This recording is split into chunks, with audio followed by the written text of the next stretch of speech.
Gustavo Alegret. No se llevaron a cabo las redadas masivas anunciadas por la administración Trump.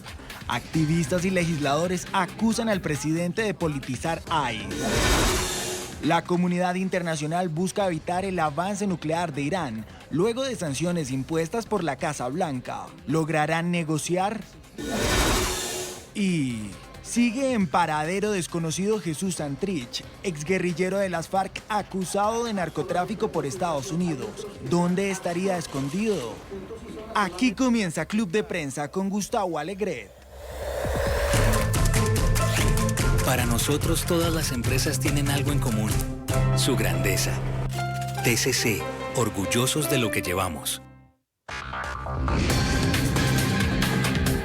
Aquí comienza el Club de Prensa con estas cuestiones de los titulares que escuchaban y otras que vamos a compartir hoy con las opiniones de Pablo Pardo.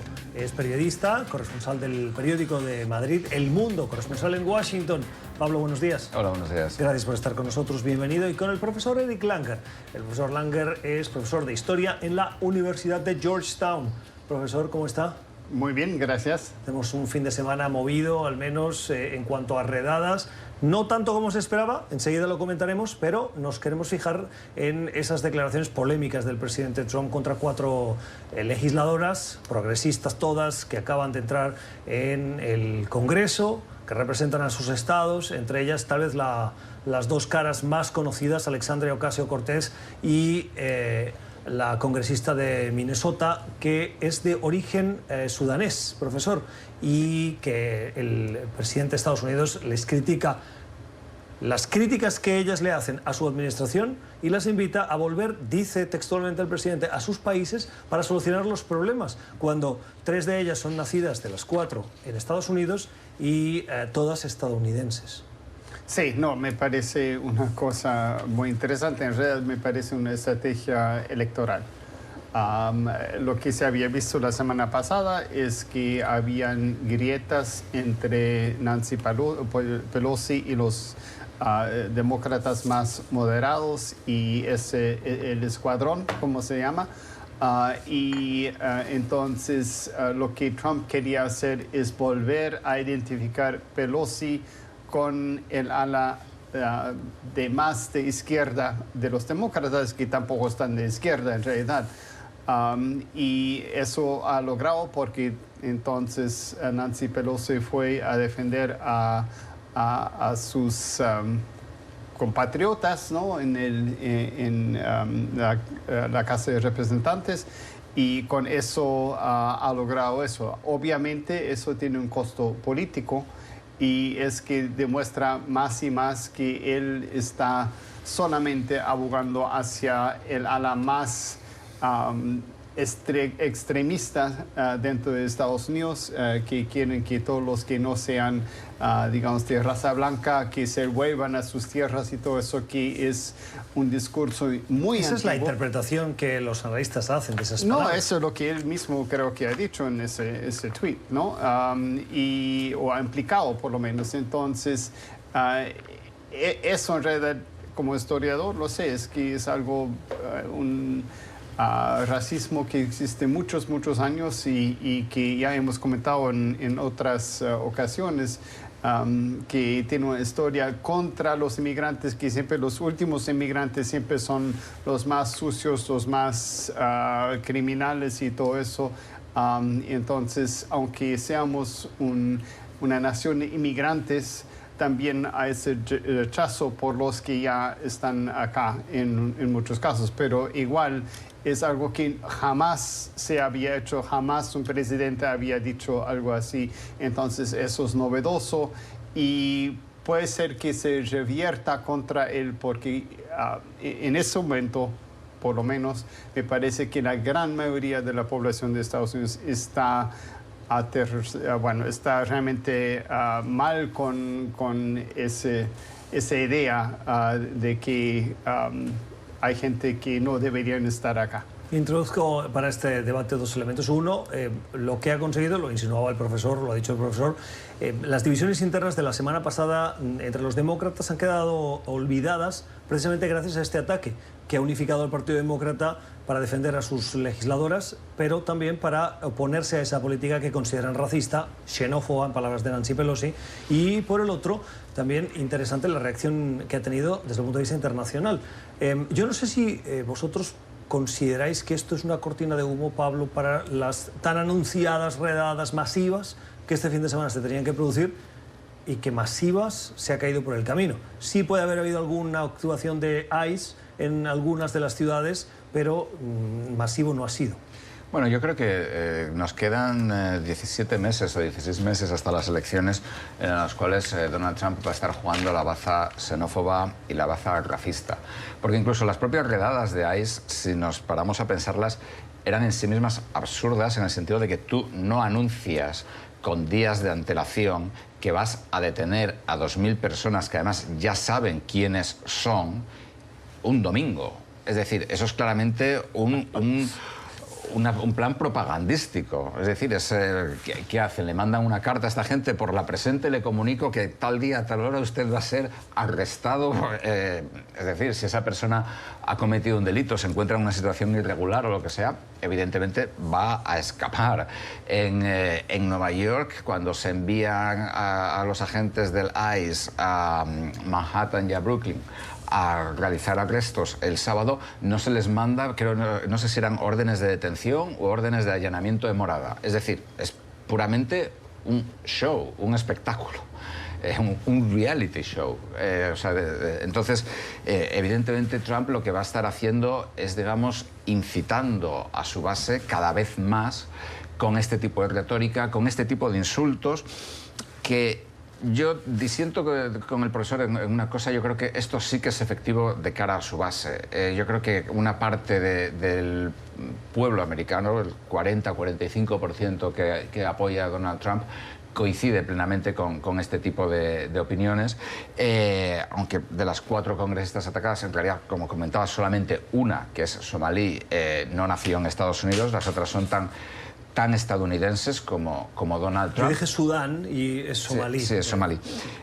Tomar en consideración. Pero digamos que, es decir, y luego, pues claro, es decir, ¿quién dice esto? Esto lo dice el nieto de un alemán que vino a Estados Unidos huyendo del servicio militar obligatorio en Alemania y montó un burdel en el Yukon, en Alaska. Este era el abuelo de Donald Trump. Es decir, los Trump cambiaron su apellido de Trump a Trump para que no sonara tan alemán durante la Primera y la Segunda Guerra Mundial. Es decir, ellos mismos fueron indirectamente víctimas de estas posturas que él está adoptando. Es decir, es bastante irónico. Bueno, eso es muy... bueno, la hipocresía es tremenda acá, pero Trump justamente juega con eso. Lo mismo con la parte religiosa, que él es varias veces divorciado, bueno, es un predador sexual y todo eso. Igual los evangélicos lo quieren porque supuestamente él hace cosas.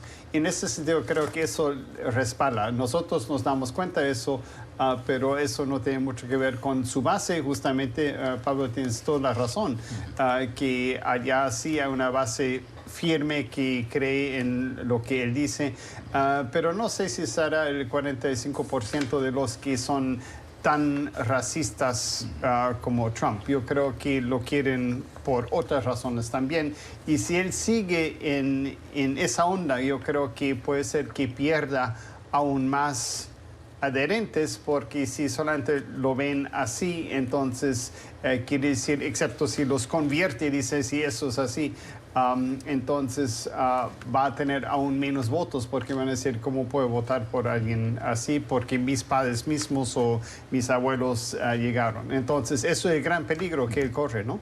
Yo hay una cosa que de todas maneras querría comentar, que esto va más allá de Donald Trump. Esto es también indirectamente parte de una corriente dentro del Partido Republicano. Ahora mismo tenemos, por ejemplo, en el sur de California hay un representante que se llama Duncan Hunter, que está siendo procesado por corrupción además por corrupción completamente evidente, por gastarse dinero de sus contribuyentes en sus amantes, o sea, cosas muy, muy claras. Su principal rival en las elecciones se llama Ammar Campanayar, es de origen palestino y él le está llamando terrorista. Es decir, esto es, digamos que va más allá, digamos, de Donald Trump. Es decir, hay una corriente dentro del Partido Republicano que está claramente apelando, digamos, pues a esta sensación de la lucha racial, lucha xenófoba, si se quiere, contra la inmigración. Y a mí me parece, pues bueno, pues que si esto no se frena, sí que se puede convertir en un verdadero problema. ¿Ese es el motivo por el cual, profesor, cree usted que los republicanos no han respondido con la virulencia que se podría esperar a los comentarios de Twitter de este fin de semana? Sí, porque son cosas que los miembros del Partido Republicano tienen miedo a los trumpistas porque son los más probables que van a votar en las primarias. Entonces quiere decir que si ellos contradicen a Trump y se ven como antitrumpistas, entonces eso quiere decir que o piensan o temen que ellos entonces no van a ser reelegidos en las primarias para después a la elección general. Entonces, por eso Trump ha podido realmente convertir el Partido Republicano, que no tenía mucho que ver con mucho de eso. Obviamente habían corrientes, pero no era la corriente mayoritaria en su partido. Y eso es muy interesante ver ese proceso. En las últimas semanas han salido varios artículos que han hablado cómo Trump ha transformado el Partido Republicano a su manera, ¿no? Que entonces son como él y han cambiado bastante en términos de política exterior, en también la xenofobia, con el libre comercio, todas esas cosas. Sí, yo creo que uno de los grandes fenómenos que han sucedido en Estados Unidos en los últimos 4 años y a los cuales no hemos prestado verdaderamente atención, y yo creo que sería una buena cosa que los compañeros del profesor Langer, los académicos, se centraran en ello, más que la prensa tal vez, es cómo una sola persona, que es Donald Trump, ha cambiado tan profundamente un partido de 160, 170 años de historia, como el Partido Republicano. Evidentemente, dentro del Partido Republicano había corrientes, digamos, en la onda de Trump, el partido había cambiado, etcétera, pero es sorprendente. Yo a veces lo pienso y digo, no sé si tal vez el ejemplo más próximo podría ser Menem con el peronismo en los años 90 en Argentina. Es decir, no lo sé, lo digo completamente desde la ignorancia más absoluta, ¿no? Pero es verdaderamente increíble cómo Donald Trump, en áreas como la política exterior, la defensa de las alianzas de Estados Unidos, el intervencionismo fuera, la política inmigratoria, la idea del melting pot, al menos como idea, como teoría, ¿no? De que aquí viene todo el mundo y todo el mundo es bien recibido, que eran como muy básicas dentro del Partido Republicano, Donald Trump las ha liquidado. En la práctica no sabemos si cuando Trump se vaya estas corrientes volverán, pero verdaderamente es impresionante cómo una sola persona sin experiencia política ha logrado cambiar un partido con 170 años de historia. Sí, y justamente en 2016 el Partido Republicano, pensando ya en las elecciones del 2016, más bien habían hecho un diagnóstico diciendo que no necesitaban tener más participación de los afrodescendientes, los latinos en particular, porque para ellos los latinos eran naturalmente conservadores porque eran evangélicos o católicos, contra el aborto y cosas así. Obviamente eso se ha echado todo y es muy interesante ver eso. Para mí Trump más bien es parecido a Erdogan en Turquía, Putin quizás en Rusia, eso ya quizás, o Duterte en Filipinas. Son más o menos de la misma corriente. Obviamente cada presidente con otros matices. Sí, no, yo no digo que sea como Menem, lo que digo es, Sí. o sea, a la hora de cambiar un partido, de transformar un partido y convertirlo en un reflejo de su personalidad. No sé si el ejemplo de Menem puede ser Sí, adecuado bueno, pero después, o no, y pero- tienes toda la razón, porque después Menem cambió el partido. Sí, volvió a pero cambiar. otra vez, sí. Ujú, sí. 10:45 de la mañana en la costa este de Estados Unidos, también en Caracas y en Santiago de Chile. El día en el que miramos hacia este domingo, donde se tenían que producir las anunciadas redadas de ICE buscando 2.000 individuos con orden de deportación en al menos 10 grandes ciudades de Estados Unidos, entre ellas Nueva York, Miami, Chicago, Los Ángeles, y no se han producido. Sí ha habido actividad, pero es una actividad que entra dentro de la normalidad. Incluso podría decir sorpresivo, porque los domingos, como decía Pablo, no es un día habitual de redadas o de actividad de este tipo de policía migratoria, pero si hay que producirse o se tiene que producir, se produce, ¿no? Lo que es evidente es que lo que era anunciado a bombo y platillo, profesor, extendiendo el miedo, la ansiedad, no se ha dado, y escuchaba las declaraciones de un exdirector de ICE, de la policía migratoria, diciendo que anunciar una redada ponía en jaque o en cuestión el objetivo, la seguridad de los agentes, y extendía el miedo en la comunidad. No es lo habitual. Sí, y por eso, como decía Pablo, yo creo que tiene toda la razón, que fue más que todo una maniobra política. No tiene mucho que ver con la realidad. Además, lo que creo que Trump dijo era que iban a salir millones de personas. En total, los que él en realidad ha dicho que ya habían sido... ya dispuestos para la deportación eran 587,000, algo así, que no tiene nada que ver con millones. Y obviamente la capacidad de ICE no es tan grande para poder hacer eso, simplemente no tienen la capacidad de hacerlo. Entonces, me parece más que todo es una maniobra política. Con eso se quiere mostrar fuerte, y también creo que está estrenando su campaña política para la reelección de presidente y mostrar que está haciendo cosas, porque eso Pero es lo que más... interesante el análisis que hacen, porque tanto en las críticas a las congresistas por su origen, que atacan la diversidad y la esencia de este país, y por el tema de las redadas o supuestas redadas que se tenían que producir, el mensaje claramente cala muy bien en ese 40-45% de votantes de Trump, a pesar de las consecuencias. A Trump le da igual las consecuencias que puedan tener sus palabras o sus actos. Sí, le dan completamente igual. Es decir, a mí esta situación con estos 2.000 detenidos, que hay que recordar que ya lo anunció en el mes de junio. Después dijo, no lo voy a hacer porque los demócratas me han pedido que no lo hagan. Cuando los demócratas, bueno, lo habían criticado, pero es decir, lo podía haber hecho sin ningún problema. Ahora lo vuelve a anunciar. A mí me recuerda mucho, por ejemplo, cuando anunció que estaba enviando una gran armada, y además utilizó la palabra española, armada, a Corea del Norte, y en realidad la gran armada con el portaaviones se estaban yendo de Corea del Norte, se estaban yendo hacia el sur. Entonces, es decir, esto es muy de Donald Trump, es decir, es anunciar una cosa, es cuando Donald Trump dice, amenaza a Irán con destruirlo, aniquilarlo, arrasarlo. Después los iraníes echan abajo un avión que vale 220 millones de dólares, que es el avión más sofisticado que tiene Estados Unidos, y Trump renuncia a hacer nada. Es decir, es esta política, digamos, de anunciar cosas. O sea, Trump ha dicho más de 10.000 falsedades a lo largo de su presidencia, según el conteo del Washington Post. Ha dicho barbaridades como que cuando él llegó al poder la economía de Estados Unidos no era la mayor del mundo y ahora lo es, o sea, cosa que siempre lo ha sido. Entonces, es decir, a él yo creo que este tipo de cosas le dan igual. Entonces, yo creo que desgraciadamente de aquí al 16, perdón, de aquí al mes de enero, al mes de noviembre del año que viene, estos 16 meses yo creo que van a estar, lo cual es trágico, es decir, los inmigrantes en Estados Unidos se van a convertir en el balón de fútbol político, y sus vidas se van a convertir en el balón de fútbol político.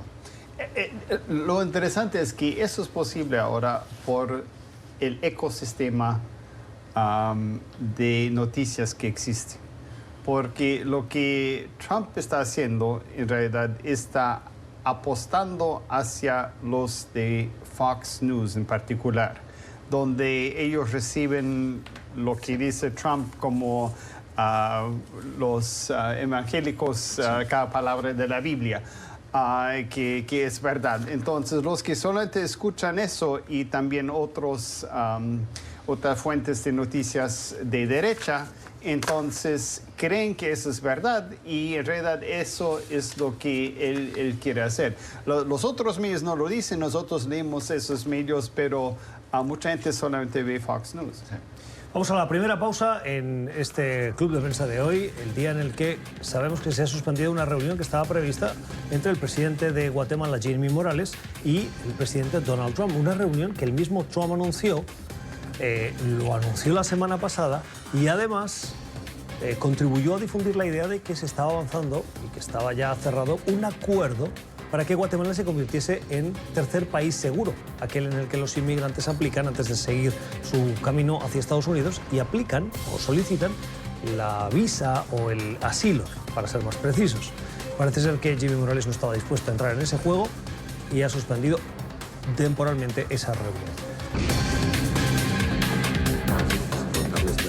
Seguimos en nuestra mesa de trabajo, en este club de prensa, en un interesante debate que manteníamos en esta pausa, hablando precisamente de, Pablo, comentabas o decías sobre cómo el presidente tiene la capacidad de que los periodistas vayan a rueda de sus mensajes y de que consigue titulares sin hacer o llevar a cabo sus políticas. En el caso de lo que nos ocupaba antes de la pausa, no se han producido las redadas, pero sí han conseguido los titulares, que en otra ocasión otros presidentes o mandatarios tienen que llevar a cabo las acciones para conseguir esos titulares. Sí, Esto pasa también el día en el que conocemos que se acaba de publicar una orden que, nos decía el profesor, puede ser ilegal, y la orden lo que dice es que todos los solicitantes de asilo que lleguen a Estados Unidos a pedir en la frontera ese asilo, si han pasado por otro país que no sea el suyo cuando en ese trayecto llegan a esa frontera, tienen automáticamente el asilo denegado.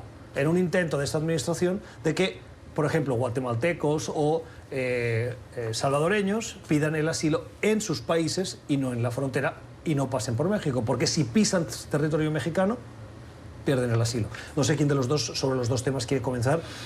Yo puedo comentar sobre cómo Trump es formidable a la hora de captar, o sea, de cooptar el discurso político, digamos. Es absolutamente increíble.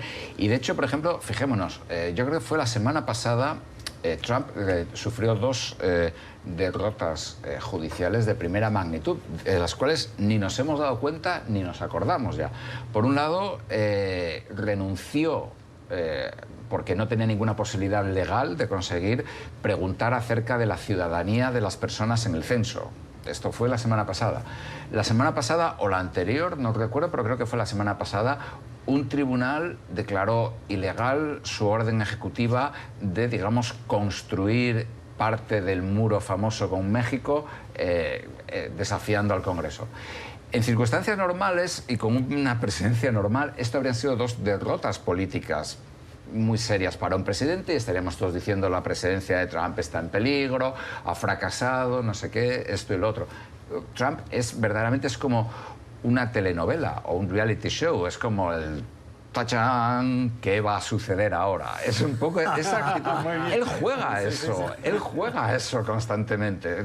Hay un montón de declaraciones suyas de esta es la calma que precede la tormenta, tal día vamos a abrir los archivos del asesinato de Kennedy, ¿qué se encontrará? Estos son tweets del presidente de Estados Unidos que son verdaderamente de telenovela. Entonces esto le da mucha iniciativa política, aunque luego esa iniciativa no se transforme en nada, pero a la hora de hablar, Trump es un genio, logra que hablemos de él constantemente. Y por eso voy a hablar de Jimmy Morales.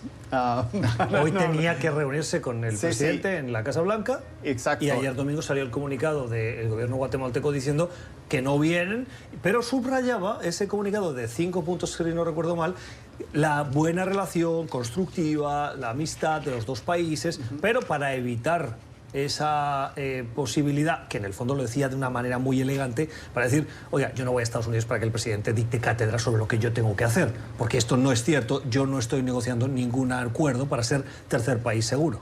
Sí, y también creo la Corte Suprema de Guatemala dijo que eso no podía hacer, y es verdad, yo creo que internamente lo hizo muy bien, porque entonces si no, Guatemala se vuelve como México, que se vuelve el lugar, el patio trasero de los inmigrantes allá para que se queden allá, y evidentemente eso económicamente no le conviene a Guatemala, que ya tiene muchos problemas con las sequías, con el bajo precio del café y todo eso, que no le conviene por nada. Entonces, ¿por qué lo va a hacer? Además, Morales, si no me equivoco, también ya anunció que iba a tener la embajada en Jerusalén, lo que quiere decir que ya ha hecho lo que él le convenía a él hacer con Trump, que le parecía bien, y me parece realmente del gobierno guatemalteco, Jimmy Morales, digamos, no es mi presidente favorito, bueno, pero me parece que... Pero además tengan en cuenta la contradicción, no sé si la ven como yo, que es que es como, no sé si la palabra sería aquí aplicable como el oxímoron, ¿no? Es hablar de Guatemala como país seguro. Precisamente los guatemaltecos que salen de Guatemala salen por la situación de violencia, inseguridad y falta de oportunidades económicas. Entonces, intentar decir que Guatemala es país seguro es como, es evidentemente lo contrario de lo que hoy es Guatemala. Y lo mismo de frontera en México, ¿no? Sí, yo creo que evidentemente es parte de la política de Trump, digamos, de decir, bueno, estamos solucionando el problema, aunque en realidad el problema no se esté solucionando en absoluto, pero también coincido con el profesor en que debería ser un llamado de atención para los Estados Unidos el hecho de que Guatemala, que es un país mucho más pequeño, es un país con serios problemas institucionales, que algunos incluso califican de Estado fallido, aunque no lo sea, pero vamos, se plantea a Estados Unidos y su presidente le diga, no voy a Washington a reunirme con usted. Es decir, bueno, eso indica también el grado de rechazo que Estados Unidos genera, y también el hecho de que hay presidentes y que hay gobiernos que consideran que pueden decirle no a Estados Unidos sin sufrir especialmente consecuencias. Sí, me parece, bueno, en realidad no estoy diciendo el nombre del presidente de Estados Unidos, pero creo que Morales lo hizo muy bien con eso, y le conviene no volverse país seguro, como dices vos, que es una contradicción de alguna forma para los fines de eso. No tiene ninguna ventaja para Guatemala, ninguna, porque igual Estados Unidos entonces sigue persiguiendo a los inmigrantes que van a Estados Unidos, etcétera, etcétera, y no hay reciprocidad acá. Entonces mejor que ni se meta en ese juego, y yo creo que esa es la clave. La clave es no meterse en el juego. Como nosotros los periodistas, bueno, yo soy historiador, pero ustedes tienen que hacerlo de analista. Sí. Pero además, fíjense, Jimmy Morales está de salida, porque se pronunciaron elecciones presidenciales, y ahora hay una segunda ronda en la que las dos candidatas se han manifestado en contra, además de lo que dice la Corte Suprema en Guatemala, pero se han manifestado en contra de esa posibilidad de ser tercer país seguro.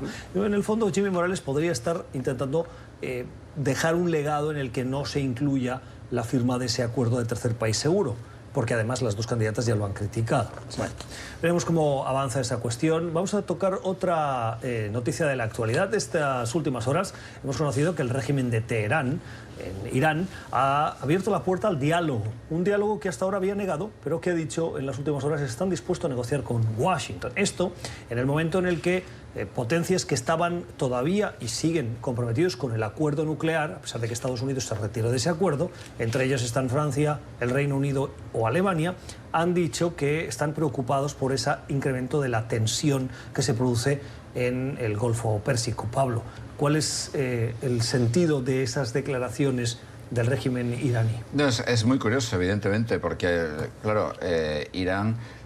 Ahora entramos también en un juego del ratón y el gato, o del huevo y la gallina. Es decir, porque Irán dice que negocia si Estados Unidos levanta las sanciones. Estados Unidos dice que solamente levanta las sanciones si Irán renuncia a su programa nuclear y ya prácticamente se desarma de manera unilateral, con lo cual parece bastante improbable que lleguen a un acuerdo. porque las exigencias de Estados Unidos son básicamente que Irán lleve a cabo un desarme unilateral. Irán está rodeado de enemigos, Irán es muy difícil que acepte eso, e Irán además tiene el precedente muy claro de su vecino y enemigo histórico, Irak, que se desarmó y a continuación lo invadieron. Entonces, habría que ver, porque evidentemente ahora mismo hay muchísima actividad diplomática, los europeos están tratando de solucionar o de crear algún tipo de iniciativa que tenga arranque, pero bueno, esta propuesta iraní a mí, a bote pronto, me parece bastante... digamos, es una propuesta con pocas posibilidades de sobrevivir, porque Estados Unidos no va a acceder en absoluto a levantar las sanciones o el bloqueo a Irán a cambio de una negociación. Es un doble juego, yo creo, por parte de Irán. Por un lado está diciendo, sí, vamos a seguir haciendo todo posible para conseguir la bomba, y ya han traspasado los límites. Al mismo tiempo dicen, sí, pero estamos dispuestos a negociar.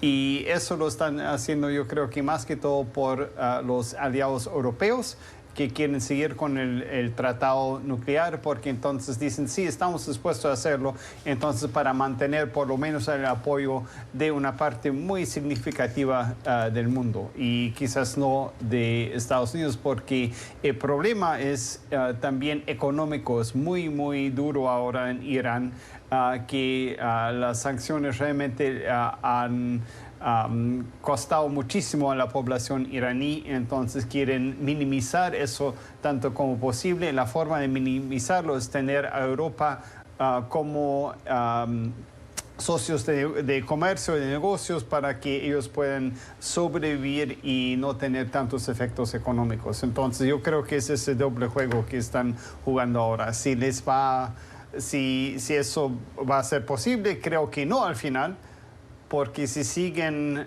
mejorando no sé exactamente cómo decirlo, el porcentaje de material nuclear, lo que ya está previsto que no lo iban a hacer, están en contra también de lo que los europeos quieren. Entonces, en algún momento los europeos van a decir, bueno, ustedes no están siguiendo las reglas, tampoco nosotros no podemos estar con ustedes, sino tenemos que volcarnos hacia Estados Unidos. Pero qué interesante en este debate. Recuerden que hace un par de semanas se filtraron en un periódico británico los cables diplomáticos privados de quien era embajador del Reino Unido en Washington. Y en esos cables se hicieron famosos, entre otras cosas, porque calificaba hasta hace poco embajador, porque dimitió a raíz de esas filtraciones, Kim Darroch, de inepto al presidente Trump y de ineficaz a esta administración.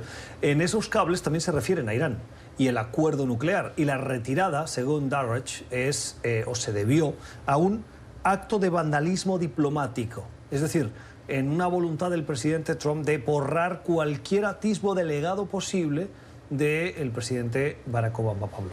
Sí, de hecho, bueno, Obama veía el acuerdo nuclear como parte de su legado, y de hecho cuando el presidente del gobierno de España, Mariano Rajoy, estuvo aquí en Estados Unidos y se reunió con Barack Obama, que fue, yo creo que en el año 2013 o 2014, no recuerdo exactamente, una de las cosas que Obama le insistió a Rajoy en su conversación privada es que presionar a la Unión Europea para que apoyaran ese acuerdo. Es decir, Obama tenía, digamos, un compromiso incluso personal con ese acuerdo.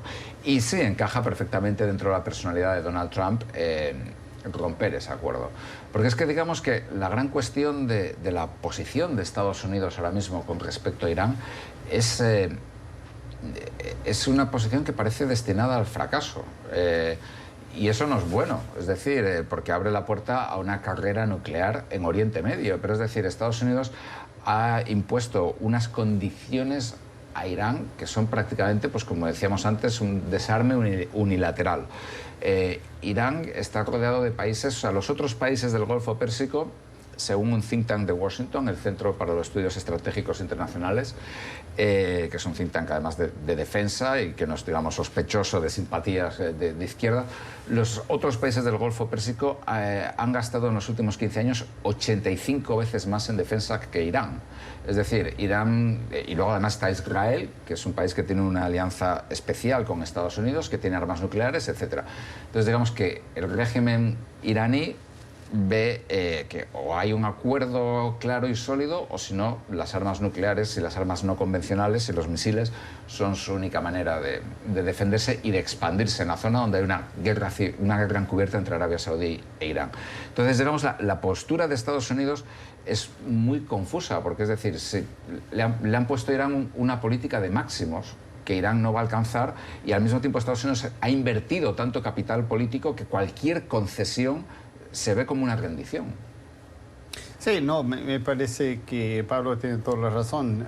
Y también el embajador británico, que era un vandalismo diplomático, que simplemente no lo hizo porque en realidad, muy sistemáticamente, todo lo que ha hecho la administración Obama está tratando de revertir, tanto la reforma de la salud, como todos los tratados posibles, como también el TPP, que era la alianza comercial, etcétera, etcétera. Entonces, sí, estoy totalmente de acuerdo. Yo, perdón un segundo, quería comentar solamente, hay una anécdota que Richard Branson, un multimillonario británico, que ha hecho muchas cosas, ha fundado muchas empresas en su vida, contó una vez cuando Trump fue elegido presidente que él solamente había visto a Trump una vez en su vida, habían cenado juntos en la Torre Trump, y que él se había quedado muy sorprendido porque durante toda la cena Trump le dijo que iba a destruir la vida o a aniquilar, digamos, personalmente a 3 o 4 personas que le habían hecho malas pasadas en el pasado.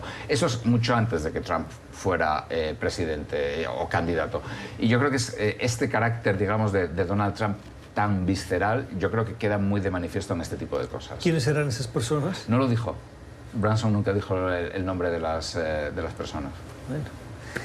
Vamos a la pausa. Hoy las opiniones de Eric Langer, profesor de Historia de la Universidad de Georgetown, y Pablo Pardo, el corresponsal del Mundo. Pausa y seguimos en Club de Prensa, el día que nos fijamos en Barbados, de nuevo. Continúan las conversaciones entre el gobierno o la delegación del gobierno de Nicolás Maduro y los representantes de Juan Guaidó. En las últimas horas se ha confirmado la noticia que ya se sabía, pero que ha quedado patente en este mensaje de Twitter de la cuenta de quien es considerado presidente encargado de Venezuela. Dice que la delegación que ha designado Guaidó retorna a Barbados para continuar de manera expedita, dice el texto, con el mecanismo de negociación de Oslo para lograr el cambio que le ponga fin al sufrimiento de los venezolanos. Unas negociaciones de las cuales ¿qué tenemos que esperar, profesor? No se sabe, porque ya hemos tenido tantas negociaciones que han fracasado hasta ahora. Entonces, me río, obviamente es una situación trágica en realidad. Pero lo que ha hecho el gobierno de Maduro es seguir consiguiendo oxígeno para seguir y no hacer nada, y eso es lo que ha hecho hasta ahora. Ahora vamos a ver si ya con el informe de la señora Bachelet, que fue devastador contra las condiciones de los derechos humanos en Venezuela, haya cambiado algo. Pero yo creo que en realidad, si uno piensa en un juego de ajedrez, las mismas piezas están en las mismas posiciones, que no han cambiado, y lo único que ayuda es con la negociación es permitir al régimen de Maduro seguir haciendo lo que está haciendo sin realmente cambio, porque el gran problema es que dentro de Venezuela, que es lo único que realmente cuenta, es que las fuerzas armadas en particular y las fuerzas en general están en favor de Maduro y no del presidente interino Guaidó. Y mientras tanto, al gobierno de Maduro no le conviene cambiar. Ahora hay unas grietas entre los maduristas que se han vislumbrado ahora, ya con la salida del jefe de inteligencia, por ejemplo, pero igual los demás se aferran más bien al presidente Maduro porque saben si él sale van a caer muchos más y ellos no pueden permitir eso, en particular en la alta cúpula de las Fuerzas Armadas. Sí, yo estoy completamente de acuerdo con el profesor, es decir, llevamos ya cuántos intentos de mediación, cuántos intentos de negociación se han llevado a cabo, ninguno ha funcionado y yo creo un poco también existe la percepción de que el gobierno de Maduro ha ganado tiempo, ha ganado oxígeno, ha logrado escapar indemne de la crisis que se desató este año tras el nombramiento de Guaidó como presidente y tras el intento de golpe de abril. Entonces, ahora mismo el gobierno de Maduro no tiene mayores incentivos. Aparte de que, bueno, por su propio talante, Maduro no parece una persona proclive a la negociación. Parece que Maduro tiene la idea de que ceder a cambio de algo es perder. Acá tampoco sabemos la influencia del gobierno cubano y de los cubanos que están en Venezuela, pero presumiblemente es muy alta y los cubanos tampoco van a permitir, digamos, que su aliado Venezuela cambie o se deje de ser su aliado a cambio de nada. Los cubanos exigirían algo muy concreto. ¿Qué podría ser eso que exigieran?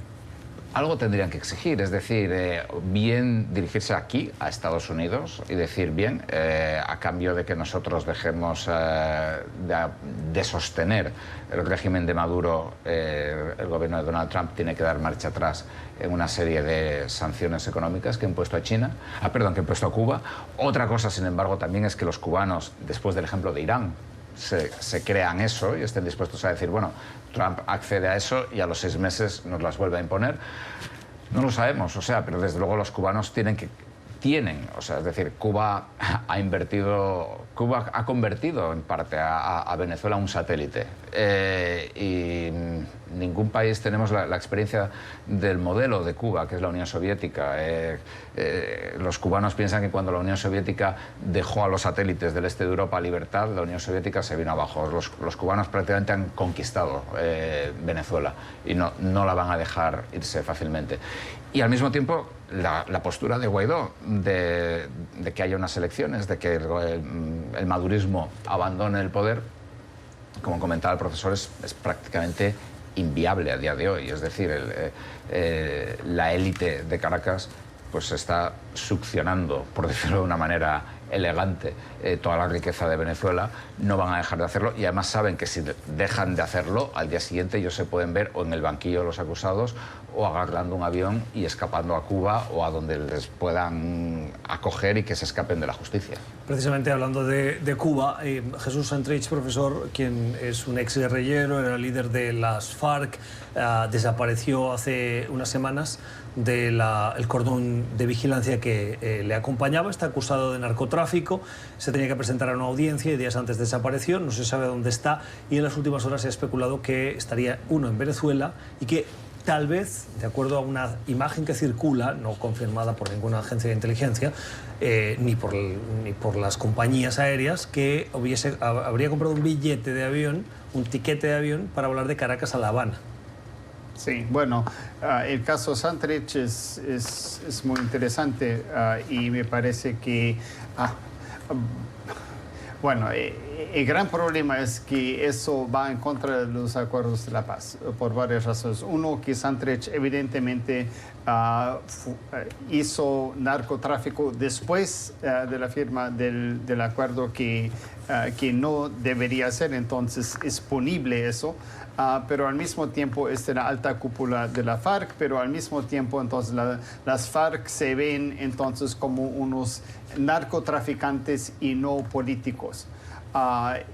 Quiere decir que con eso, a ver si se ha ido, puede ser que convenga, como decíamos antes, a Colombia, porque entonces ya se deshace el problema porque se fue y pueden seguir adelante sin él. Pausa en nuestro club de prensa y regresamos. Es usted un residente del país que forma parte del Mercosur. Hay buenas noticias. A partir de ahora podrá viajar con su celular y no pagar el coste de roaming, el coste de itinerancia de llamar desde un país extranjero, si se mueve dentro de esos países. Eso es el acuerdo que se ha anunciado esta semana, que formará parte de ese proceso de integración de esos países.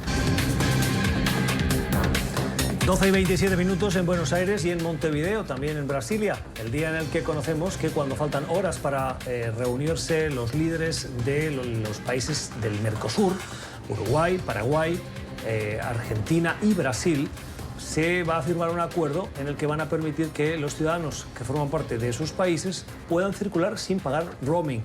Esta es una de las medidas que realmente sí favorece la integración, por pequeña que sea, profesor.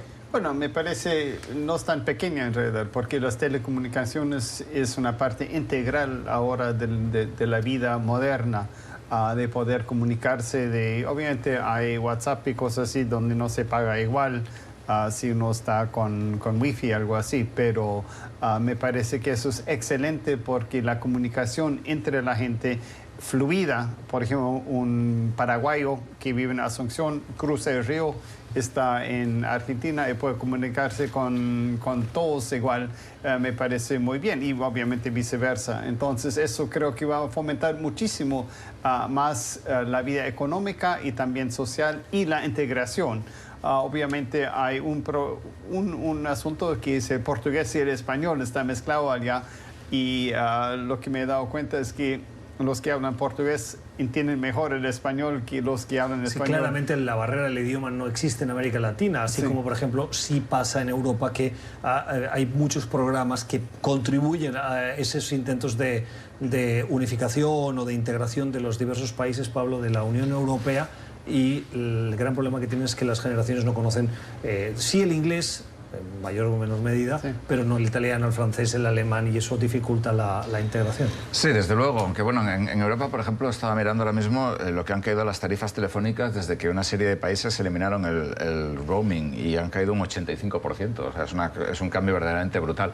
Lo que pasa es que en Europa sí, pero en Europa, por ejemplo, este tipo de medidas que tal vez no sean tan enormes o suenen tan grandes como un superacuerdo comercial gigante o una coordinación de políticas o lo que sea, tiene un efecto muy importante a la hora de crear una comunidad y un sentimiento común. Hablábamos antes del programa Erasmus, que permite a estudiantes europeos irse a otros países a estudiar, aunque no hay ayudas y tiene limitaciones, etcétera, pero funciona.